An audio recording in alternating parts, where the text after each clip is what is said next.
Good morning and happy Friday. So the weekend is almost here.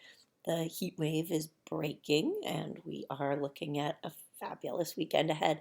Um, okay, so I get that might not be in your best interest because you guys are going to be working on those revisions. This is it. This is the biggest piece, honestly, of the whole semester. If you can get these revisions tightened up, um, and produce a fantastic capstone essay. I want to make a few comments about general revision strategies for most of you. Okay, so if it applies, you use it. If it doesn't, you say, "Hey, I already did that and I did it really well," and you let it go.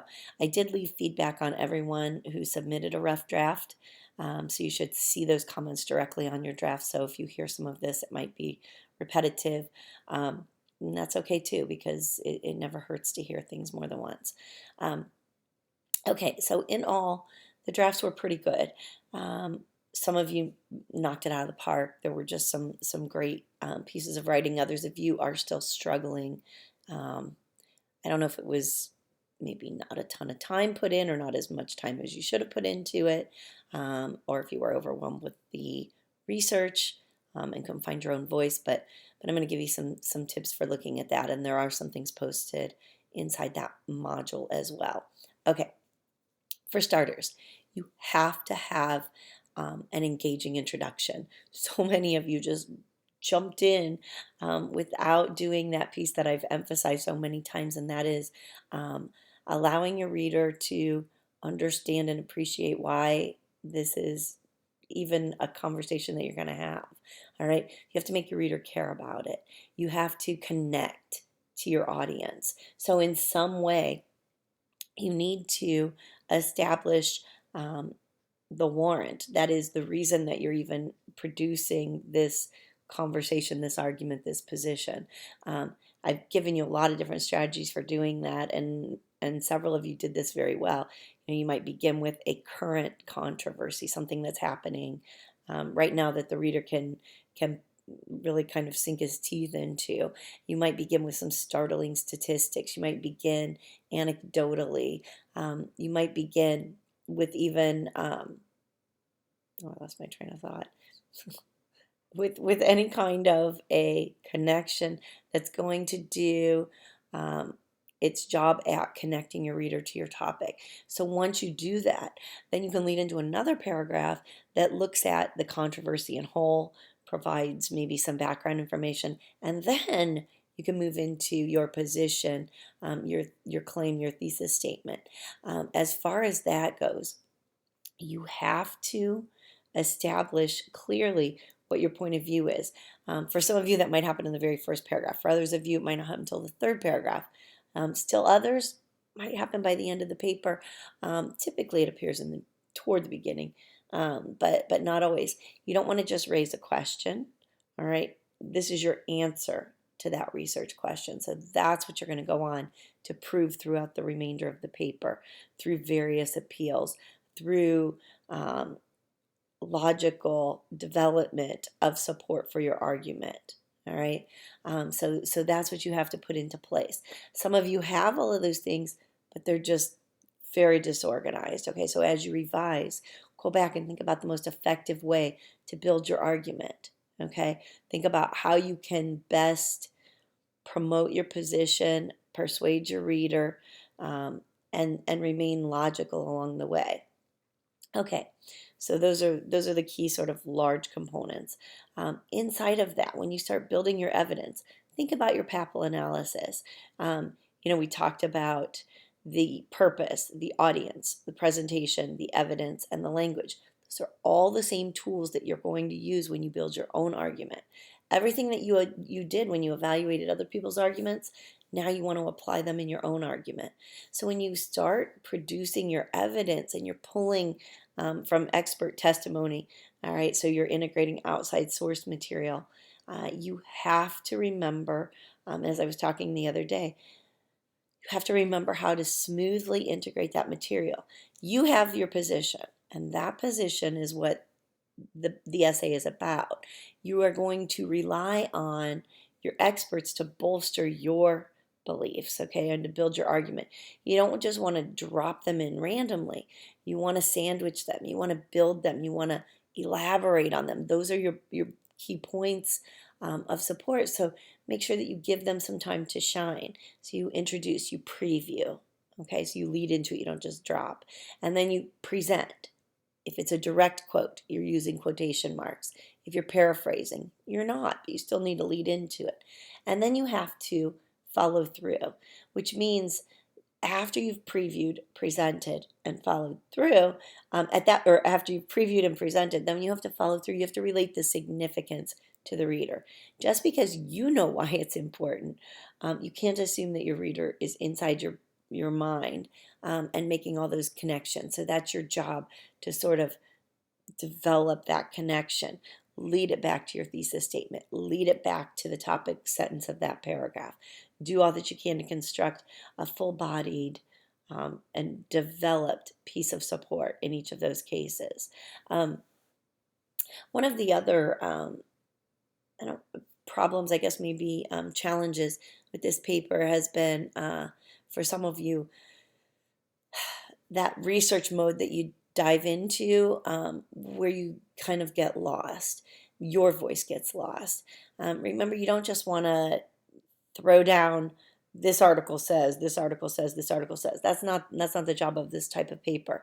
Instead, I say, you don't have to say I say, obviously, but you say what you believe, and then you draw from your research to support that. So psychologist Jane Smith researched and found blah blah blah blah blah. So, you want a credentialer, so you might say Jane Smith, renowned psychologist from Harvard University, believes blah blah blah.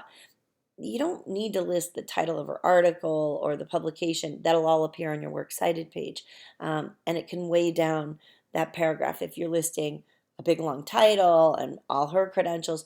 You want to do it rather concisely in this format, okay? In your annotated bibliographies, yeah, you absolutely had to fully credential your authors, but this is a little bit different because this is your position, and the support provided is there to bolster your argument. So you want to balance that. You definitely want to credential them. You don't just want to say, and Jim Jones believes blah blah blah, because as a reader, I'm saying, who's Jim Jones and why do I care about what he has to say? So if Jim Jones is a medical doctor who's done extensive research on concussions or whatever your topic might be, then I want to know that. I don't just want to think like it's your neighbor or something. So it gives you ethos. It builds your credibility. And that's what you want to do. And that's how you insert those. Now you have to do that smoothly. You can't just like abruptly engage. That's the other big piece that many of you need to work on, and that is transitions. Okay, linking ideas. The end of one paragraph should inevitably lead to the ideas presented in the next paragraph. So your opening line of each paragraph doesn't need to be first, second, third. You don't need it to be chronological, but think in terms of the connection to your thesis statement and then the connection of each of those ideas to one another, and use those ideas to bounce into the next piece of supporting evidence. And if you're organizing clearly, it should be pretty easy to pull those ideas together. If you're having problems, maybe you need to re-examine your organization. All right, there's a lot of different ways to build a paper. All right, just like a lot of different ways to describe something or to tell a story, you have to decide what's most effective. All right, do you want your strongest point of evidence in the front of the paper? Do you want to save it till the end? Do you want to produce an argument, counter-argument structure? Those are decisions that you get to make as a writer and as an arguer to decide what is most effective for your position in your style. Okay. The other piece of style that has to come into play is the language you use, meaning the diction. All right, so the words you choose, the syntax, the way you shape your essay, the style you present.